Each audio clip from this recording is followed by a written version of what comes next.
There's a biological phenomenon that happens in the human body, something most people never learn about. It's called apoptosis. It's programmed cell death. Your body has built-in mechanisms that tell certain cells to die, to self-destruct for the greater good of the whole organism. It's a silent, constant pruning, a sacrifice, and we never feel it happening. I think the human spirit has its own version of apoptosis, a quiet internal mechanism that begins to kill off pieces of our potential, our dreams, the people we were meant to become.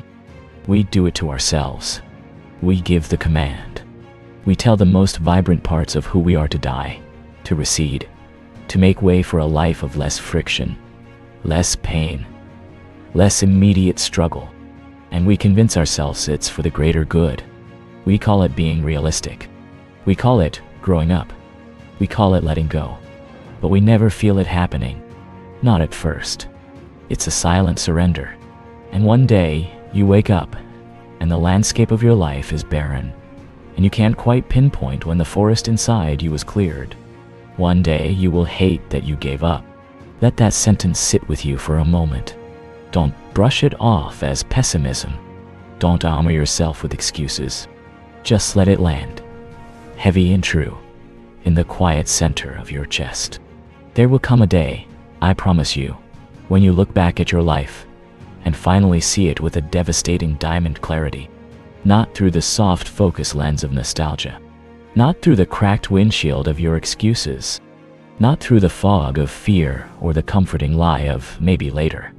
You will see it through the brutal, unflinching honesty of what you could have been and what you chose instead. And on that day, you will hate that you gave up. You will feel a specific, acrid taste of regret, one that has been brewing in the cellar of your soul for decades. You will hate that you stopped when things got hard. Not just hard, but inconveniently hard.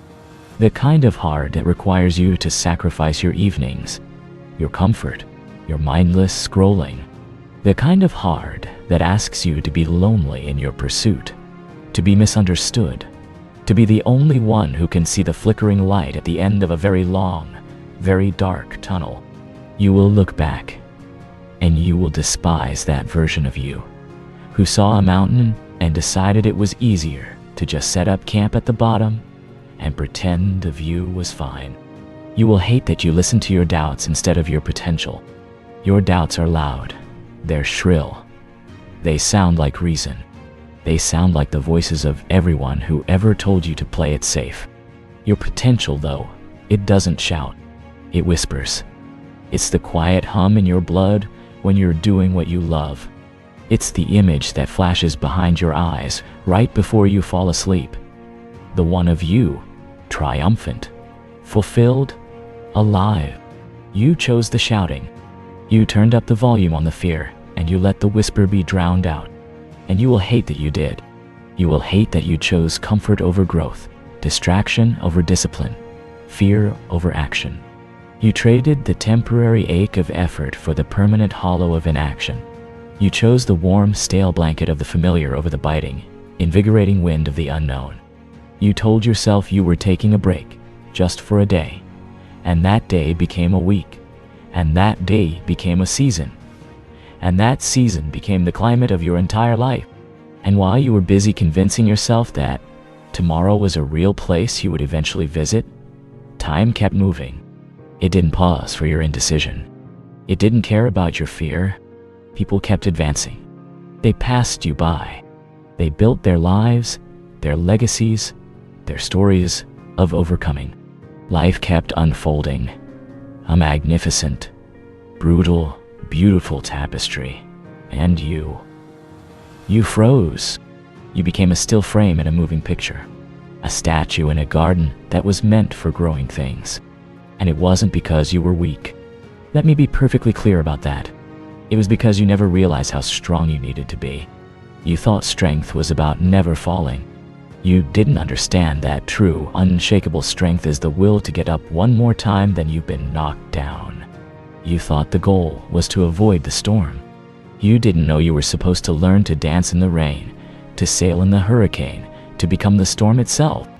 You underestimated the sheer, raw, stubborn force of will required to build a life of meaning. You thought it would be easier. You thought you would feel more motivated. You were waiting for a sign, for permission, for a guarantee, and none of those things ever come. The painful, seductive truth is this: giving up doesn't feel bad in the moment. It feels like relief. It's a deep, guttural sigh. It's the unclenching of a jaw you didn't know was tight. It's setting down a weight you've been carrying for far too long. It feels like freedom. The freedom of no longer having to try. The freedom of lower expectations. The freedom of the average. It feels like finally letting go of something heavy, and in that moment, it feels like the wisest, most sane decision you have ever made. You feel light. You feel unburdened. You tell yourself you've seen the light, that you're prioritizing happiness, that you're choosing peace. And for a while you believe it. But years later, that's when the bill comes due. Years later, when you're sitting in a life that feels 2 sizes too small, the regret hits you. It doesn't arrive with drama. It slips in through a crack in your contentment. It's seeing someone else, maybe someone you once knew, living the life you wanted. It's not envy, not really. It's a profound personal grief. It's the realization that it was possible, that the dream wasn't a fantasy. It was a possibility that you abandoned.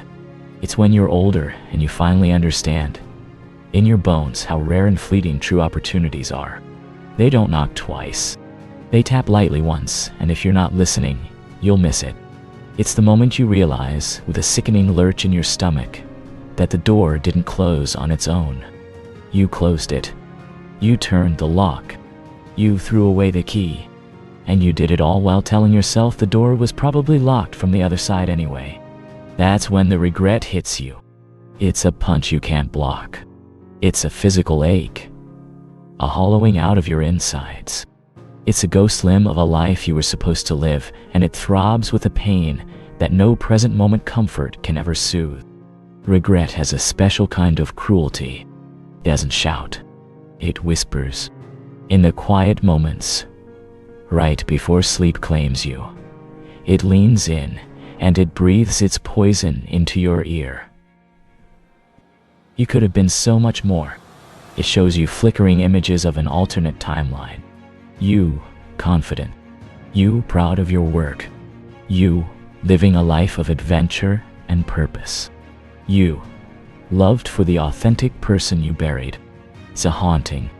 But by the time you hear the whisper clearly, by the time the ghost makes itself known, you can't change the past. The cement has dried.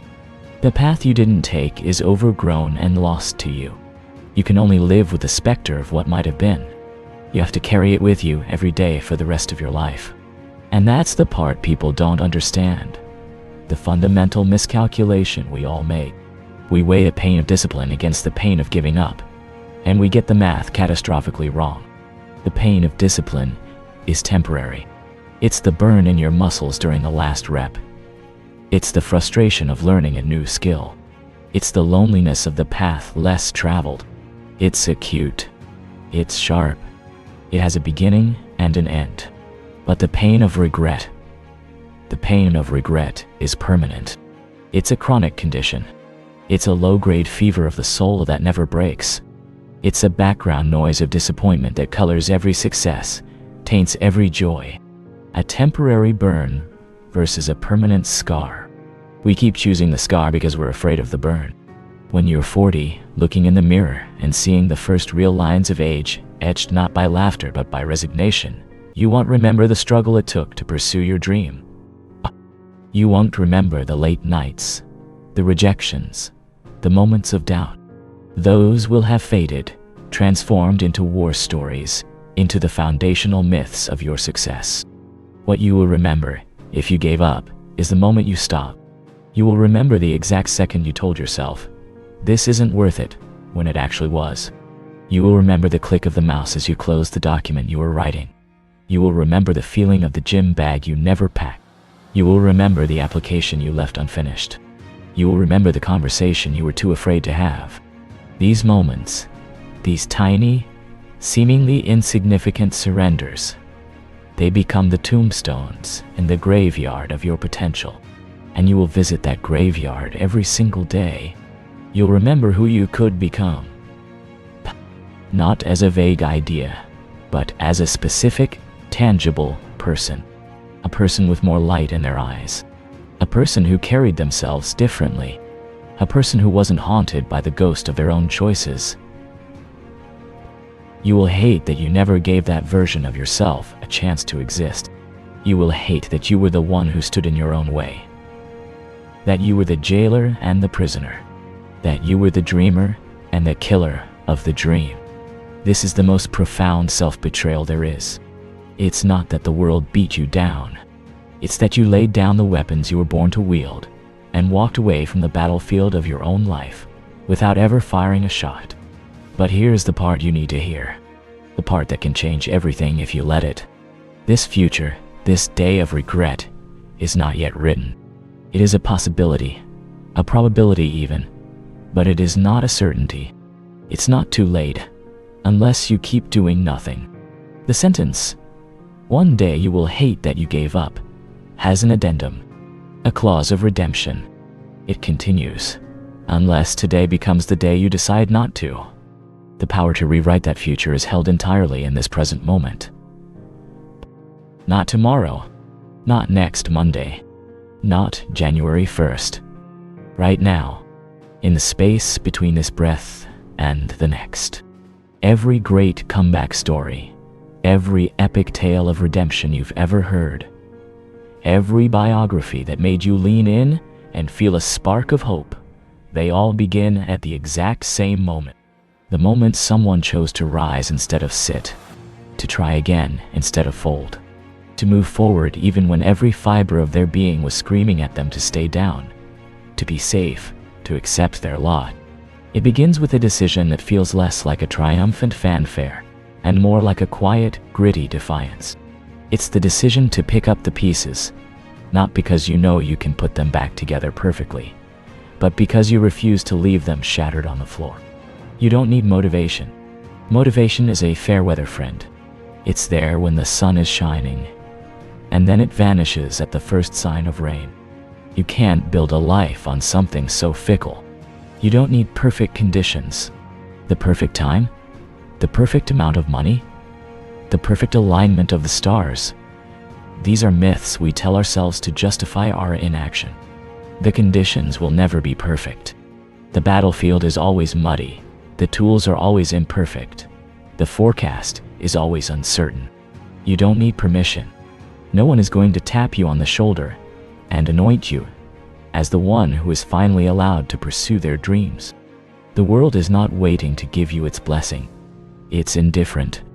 And that indifference is your greatest gift, because it means you are free. You are free to begin without anyone's approval. What you need is a decision. A single, solid, unbreakable decision. A decision that you make not just with your mind, but with your gut, your heart, your bones. A decision that becomes a part of your cellular structure. A decision that says, enough. A decision that says, I will not let my future self hate me. Imagine that person 30 years from now. Look them in the eye. See the disappointment there, or see the pride. The choice is yours today. Make the decision that says, I will not let regret write the ending of my story. You are the author. Take back the pen. Make the decision that says, I will not give up. Not this time. This time is different. This time you know the cost. Your future is still unwritten. It is a vast, blank expanse of possibility. It is not determined by your past. Your past is just a prologue, a backstory. The main narrative begins right now, and today is still a blank page. It's pristine. It holds no judgments, only potential. It is waiting for you to make the first mark. So pick up the pen. Your life is the pen. Your actions are the ink. Stop waiting for a better pen or fancier ink. What you have right now is enough to begin. Write. Write one word. Make one phone call. Do one push-up. Send one email. Take one small, imperfect, clumsy step. But then write another word, and another. The story will write itself around your actions. It will be messy. There will be crossed out lines and ink blots. But it will be your story. A story of trying. A story of getting back up. A story that your future self will read with a heart full of gratitude, not regret. The apoptosis of the spirit can be reversed. The cells of your potential can be revived. They are dormant, not dead. They are waiting for the signal. That signal is your decision. That signal is your action. Stop giving the command to die. Start giving the command to live, to fight, to build, to become. One day, you will look back on this moment, this day, this decision, and you will love that you began. You will love the version of you that was brave enough to start, even when it was hard, even when it was scary, even when there were no guarantees. That is the day you can choose to create, not someday. Today. So what will it be? Will you close this video and return to the comfort of your distractions, the warmth of your excuses?